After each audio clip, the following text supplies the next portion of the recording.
Il y a un sujet que l'on m'a demandé d'aborder énormément de fois. Et je vais en parler aujourd'hui seulement après qu'on ait beaucoup insisté pour que je le fasse. Ce n'est pas forcément ce que je voulais, mais si je le fais aujourd'hui, c'est que je pense que c'est nécessaire. Soit on me demande le statut juridique de la musique en islam, est-ce que c'est interdit ou est-ce que c'est autorisé? Soit c'est un point qui revient beaucoup dans tous les témoignages que je reçois par mail par exemple. L'interdiction de la musique est ancrée dans la tête de beaucoup de musulmans et musulmanes. Pour beaucoup, c'est clair, c'est net et c'est catégorique. Donc pour commencer, je préciserai que ce n'est vraiment pas une question fondamentale de notre religion. Mais aujourd'hui, elle a pris de l'importance, elle a pris de l'ampleur. Donc il faut apporter des réponses afin de relativiser et minimiser cette question.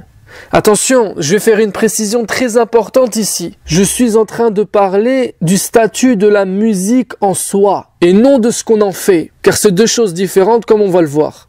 La première chose à savoir, c'est que les savants ne sont pas catégoriques concernant son interdiction. Et ça fait toute la différence. Car dès lors que des savants divergent concernant un statut légal, eh bien l'islam ne considère pas cela comme un munkar qu'il faut interdire. Le fait d'ordonner le bien et d'interdire le mal est une obligation pour les musulmans. Mais quel est ce genre de mal, de munkar, qu'Allah nous demande d'interdire? C'est le munkar sur lequel il y a un consensus, qui est interdit de manière catégorique. Or, la musique ne fait pas partie de cette catégorie-là. C'est plutôt une question sur laquelle il y a divergence. Et dans la divergence, on s'abstient de condamner. Donc si après avoir étudié sérieusement et en profondeur la question, tu es convaincu que la musique en islam est interdite, libre à toi de te l'interdire à toi-même, mais tu ne dois pas condamner celui qui l'écoute.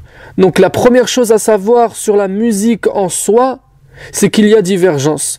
La deuxième chose est de savoir s'il y a un verset du Coran qui interdit la musique. Et la réponse est non. Aucun verset dans le Coran ne parle de musique, ni pour l'autoriser ni pour l'interdire. En rappelant que dans l'islam, toute chose est autorisée jusqu'à preuve du contraire. Le verset sur lequel se basent ceux qui interdisent la musique est le verset 6 de Sourate Luqman, Sourate 31. Allah dit, et parmi les hommes, il est quelqu'un qui, dénué de science, achète lahwa al-hadith, de plaisants discours, pour égarer hors du chemin d'Allah et pour s'en moquer. Ceux-là subiront un adhabun muhin, un châtiment avilissant. Donc tu vois comme moi qu'à aucun moment dans ce verset, Allah s.w.t. ne parle de musique. Donc pourquoi certains se basent là-dessus pour l'interdire? Parce qu'ils prennent la parole d'Ibn Mas'ud, à qui on a demandé qu'est-ce qu'est lahu al-hadith dans ce verset, de plaisants discours, à quoi ça correspond? Et il aurait juré par Allah que c'est el-rina, les chants.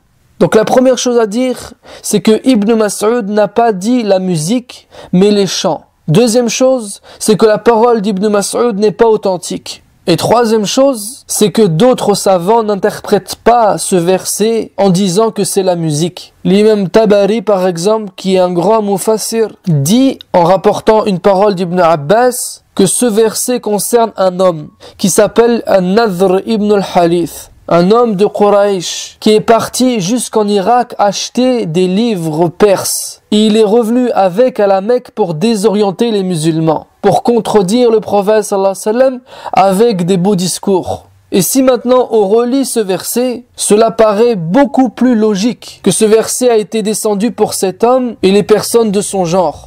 De plus, le châtiment dont Allah s.w.t. menace à la fin de ce verset, Al-Adhabun Muhin, ne s'adresse uniquement aux mécréants dans le Coran.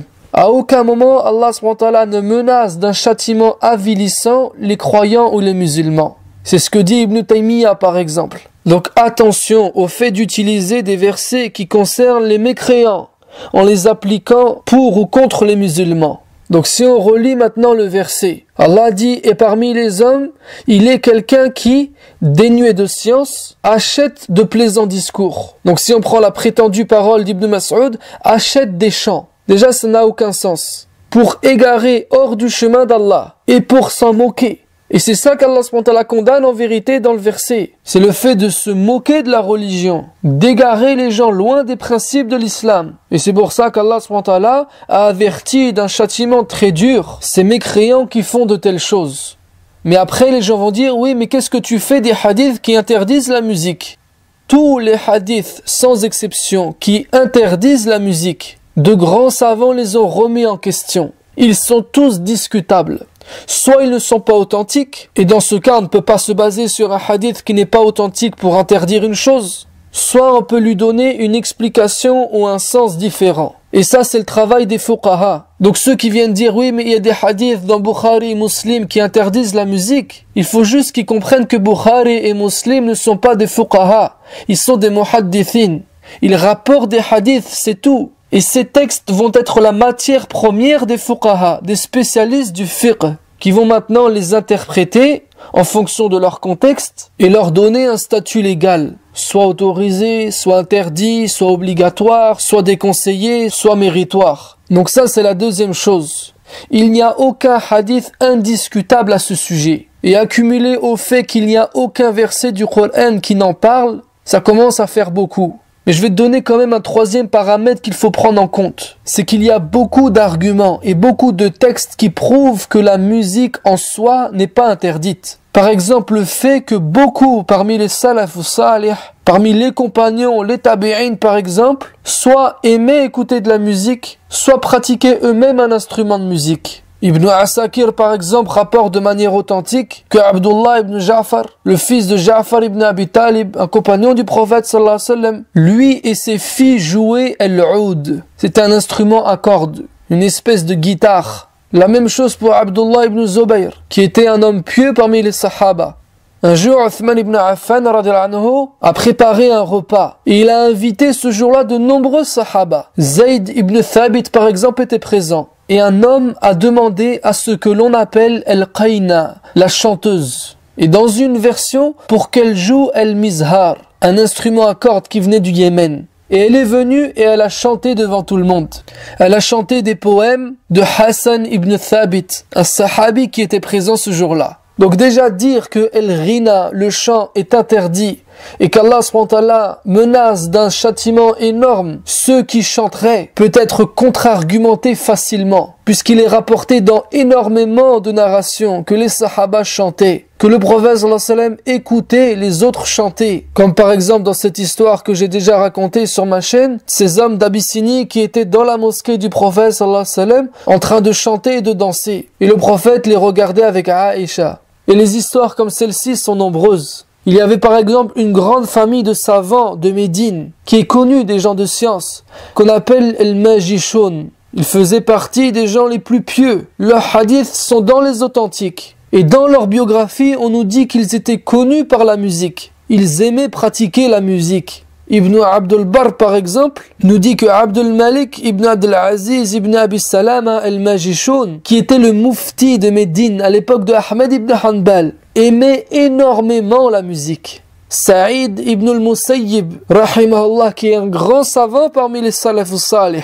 il nous est rapporté qu'il demandait à ses filles de jouer aux instruments de musique. Et wallahi, en étudiant le sujet, tu te rends compte que la liste est longue. Quant à l'argument de dire que l'amour pour la musique et l'amour du Coran ne se mélangent pas dans un seul cœur, eh bien il faudrait dire ça par exemple à Abu Bakr ibn Mujahid, qui est connu comme étant une référence dans la récitation du Coran, et concernant lequel l'imam Zahabi rapporte qu'il était également musicien. Donc où est l'incompatibilité? Tu peux très bien aimer le Coran, être passionné du Coran et aimer la musique. Et nous ne sommes pas meilleurs que ces grands savants, ces pieux prédécesseurs, ces compagnons. Encore une fois que tu te l'interdises pour toi, il n'y a aucun problème. Mais attention au fait de crier sur tous les toits que c'est haram et faire comprendre presque que c'est un grand péché.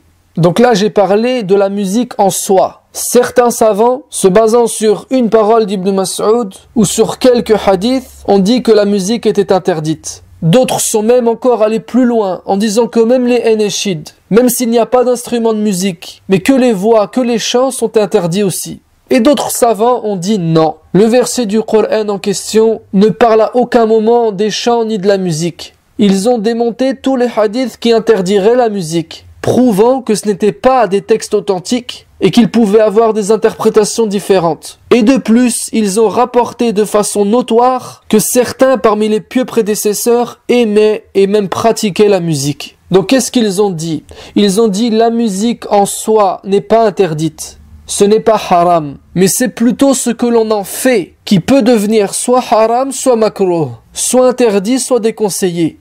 Si par exemple le chanteur ou la chanteuse prononce des vulgarités, des obscénités, fait l'apologie de la débauche dans toutes ses formes, là c'est haram. Mais encore une fois, ce n'est pas la musique en elle-même, mais c'est ce que ces artistes entre guillemets en ont fait. Et concernant la musique ou les chants qui vantent les mérites de Rasulullah sallallahu alayhi wa sallam, dont le contenu est très spirituel, les paroles glorifient Allah subhanahu wa ta'ala, là c'est autorisé et même pour certains c'est recommandé. Pour ces savants, et ils sont très nombreux, il ne faut pas croire qu'ils sont minoritaires. Il y a musique et musique. Il y a une différence par exemple entre écouter Booba ou Karis et écouter un morceau de piano. Ça n'a rien à voir. Il y en a une qui apaise le cœur et l'autre qui excite, qui distrait, dont les paroles sont vulgaires, inutiles et graves même parfois. Donc chacun est grand pour savoir ce qu'il écoute et dans quel état ça le rend. Si vraiment tu aimes ça et que tu aimes écouter des musiques douces et que ça t'apaise, sache que de grands savants comme Al-Ghazali, Ibn Hazm, la liste est longue, te disent que cela est tout à fait autorisé, voire recommandé pour toi. Maintenant, si tu écoutes des chanteurs et des chanteuses qui sont eux-mêmes loin de la religion, c'est sûr qu'ils vont pas te rapprocher d'Allah. Donc à toi de te prendre en main, d'arrêter de faire des péchés en écoutant les péchés des autres, en arrêtant d'écouter certains styles de musique et en passant à autre chose de plus important. Parce qu'il y a plus important. Pour terminer, j'espère juste que certains ne vont pas sortir les gants de boxe dans les commentaires. Il faut être honnête et avouer qu'il y a divergence. Que de grandes références parmi les savants et parmi les pieux prédécesseurs disent ou démontrent clairement que ce n'est pas interdit. D'autres peut-être disent que ça l'est. En tout cas, on va pas se condamner pour ça. Il doit y avoir ce respect dans la divergence tant que cette divergence est fondée. Et en l'occurrence, concernant ce sujet, le fait de dire que la musique en soi n'est pas interdit, mais c'est en fonction de ce qu'on en fait que le statut juridique diffère, ceci est fondé. Sur ce, je te dis à la prochaine vidéo, Inch'Allah.